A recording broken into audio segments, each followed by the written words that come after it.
Hello guys, কেমন আছো তোমরা সবাই? আশা করি তোমরা সবাই ভালো আছো। তোমরা দেখছো সিমরজিৎ ব্লগ। আর চলে এলাম আজকে একটা নতুন ব্লগ নিয়ে, কারণ আজকে আমার নিজের ভাগ্নির বিয়ে, যেটা হচ্ছে আমার বড় পিসি বড় ছেলের মেয়ের বিয়ে।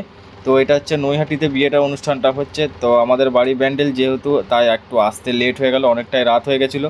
তো এইখানে আসার পর সত্যি লজটা খুব সুন্দর সাজিয়েছিল, আর আমার পিসি বাড়িটা খুব একটা বড় নয়, তার জন্য ওখানে অনুষ্ঠানটা করতে পারিনি, তার জন্য লজ ভাড়া করা হয়েছিল। চলো বেশি কথা না বাড়িয়ে আমরা ভেতরে প্রবেশ করি। আজকে কি করলাম না করলাম, কি খেলাম দিলাম, আর সত্যি কথা বলতে আমরা এখানে এসে খুব মজা করেছিলাম। দেখতেই পাচ্ছ বউ কেমনভাবে এন্ট্রি দিচ্ছে।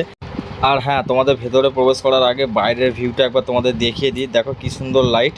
আর আমি সত্যি কথা বলতে এখানে আসার পর পুরো মুগ্ধ হয়ে গেছিলাম। বাইরে কম করে 10 থেকে 15 মিনিট আমি এইখানেই সময় কাটিয়েছিলাম, কিছু ফটোশ্যুটও। তো ভেতরে ঢুকে ভাগ্নিকে দেখতে পেয়ে গেলাম। তো আমাদের তরফ থেকে ছোট্ট একটা উপহার ভাগ্নির হাতে তুলে দিলাম। তারপরেই চলে গেলাম আমরা বিয়ের মণ্ডপটার কাছে। তো দেখলাম খুবই সুন্দরভাবে সাজানো হয়েছিল, খুব সুন্দরভাবে ডেকোরেট করা হয়েছিল। যেহেতু বিয়ের লগ্ন অনেকটা রাত্রেবেলায় ছিল, তার জন্য তোমাদের ভিডিওটা পুরো দেখাতে পারলাম না। বিয়ে কীভাবে হচ্ছে, কি প্রসেস, সেটা তোমাদেরকে দেখাতে পারলাম না। চলো যাই হোক, চলে যাই খাওয়ার দিকে।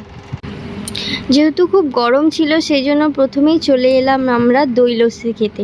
তো দেখো এখানে আমি বরকে প্রথমে দিয়ে দিলাম, তারপরেই চলে গেছিলাম স্টার্টারে কিছু খেতে। তো এখানে ছিল চিকেন টিক্কা, চিকেন হরিয়ালি কাবাব, তারপরে ছিল ক্রিসপি বেবিকর্ন, তারপরেই ছিল চা কফি দুটোই ছিল, যেটা যার ইচ্ছে। তো এখানে আমি চা খেয়ে এক্সপ্রেশন দিতে যাচ্ছিলাম, তো সেইখানে এক ভাগনা দাঁড়িয়েছিল, তাকে দেখে আমি প্রচণ্ড হেসে ফেললাম। তারপরে এই যে দেখো চিকেন হরিয়ালি কাবাব খেয়ে তোমাদের বলছি কি দারুণ ছিল খেতে, অসাধারণ।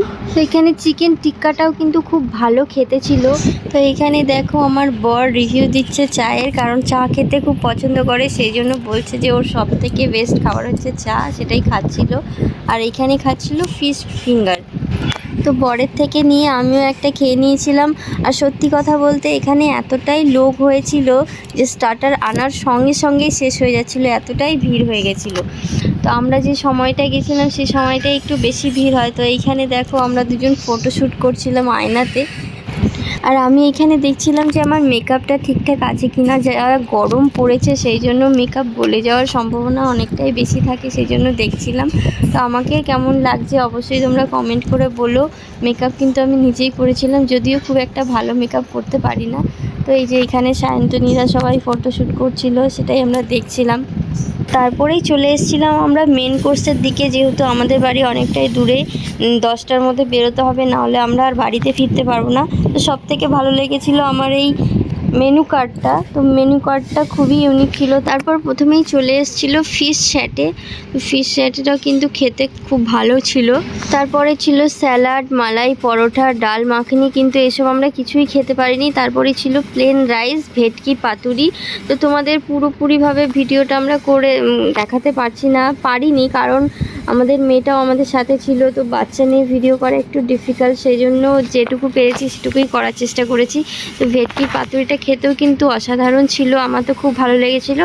কিন্তু আমার বরমশাই একদম পাতেই নেয়নি, ওর নাকি ভালো লাগে না। তারপরেই চলে এসেছিলো মটন কষা।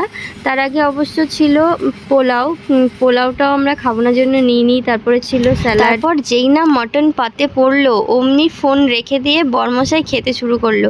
তো তোমাদের তো ভিডিওটা পুরোটা দেখাতে হবে, তো ভাবলাম আমি ভিডিওটা করি, তোমাদেরকে এই মটন লাভারকে দেখাই যে মটন পেলে যা করুক সেখান থেকে ছেড়ে ছুড়ে এসে মটন খেতে লাগবে। তারপরেই চলে এসেছিলো চাটনি, পাঁপড়, বেকড রসগোল্লা এবং সন্দেশ।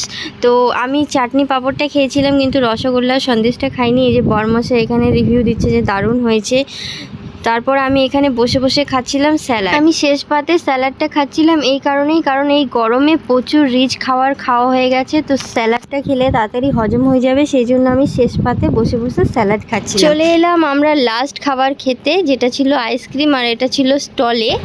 সত্যি কথা বললে বিশ্বাস করবে না, আমার বর ঘুরেছে ফিরেছে টোটাল 6খানা আইসক্রিম খেয়েছে। আর সত্যি কথা বলতে শুধু ওকে দোষ দিয়ে লাভ নেই, আমিও 3খানা আইসক্রিম খেয়ে নিয়েছিলাম। আইসক্রিমটা খেতে খুবই ভালো ছিল। এখানে দেখো আমার মেয়ে আমাকে ধরে টানাটানি করছে, কারণ ও আইসক্রিম খেতে চাইছে। তো আমি আমার মেয়েকে আইসক্রিম খাওয়াই। তোমরা ততক্ষণ আমাদের ভিডিওটা যদি ভালো লেগে থাকে তাহলে অবশ্যই লাইক শেয়ার সাবস্ক্রাইব করো। আর দেখা হচ্ছে নেক্সট ব্লগে, ততক্ষণ টাটা বাই বাই।